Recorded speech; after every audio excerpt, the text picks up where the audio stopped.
تبارك الذي بيده الملك وهو على كل شيء قدير الذي خلق الموت والحياة ليبلوكم أيكم أحسن عملا وهو العزيز الغفور الذي خلق 7 سماوات طباقا ما ترى في خلق الرحمن من تفاوت فارجع البصر هل ترى من فطور ثم ارجع البصر كرتين ينقلب إليك البصر خاسئا وهو حسير ولقد زينا السماء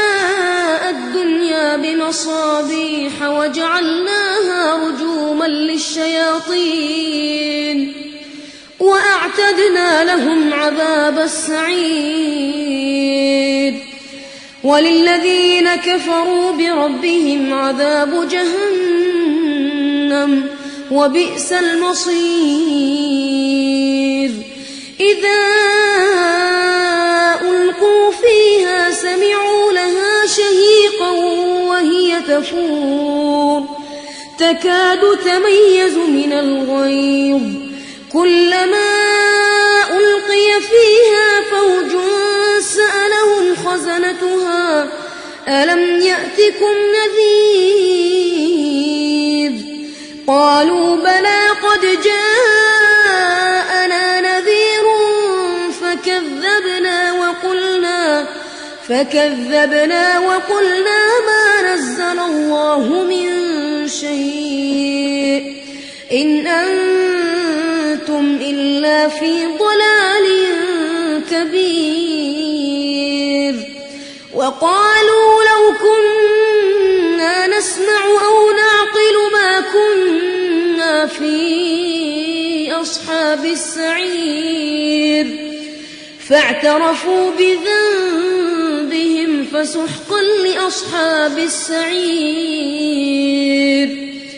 إن الذين يخشون ربهم بالغيب لهم مغفرة وأجر كبير إن الذين يخشون ربهم بالغيب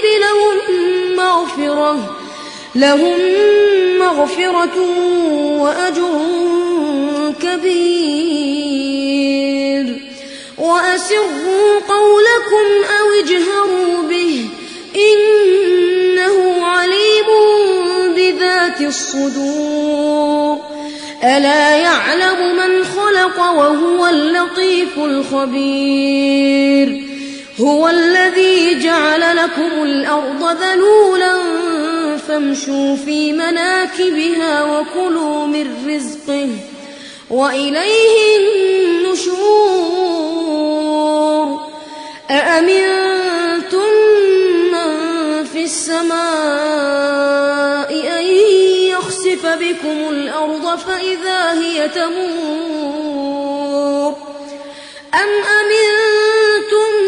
من في السماء أن يرسل عليكم حاصبا فستعلمون كيف نذير ولقد كذب الذين من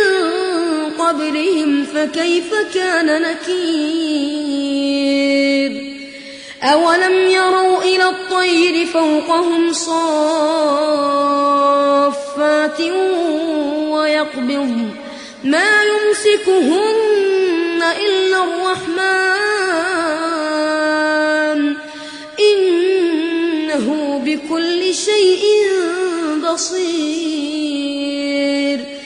أمن هذا الذي هو جند لكم ينصركم من دون الرحمن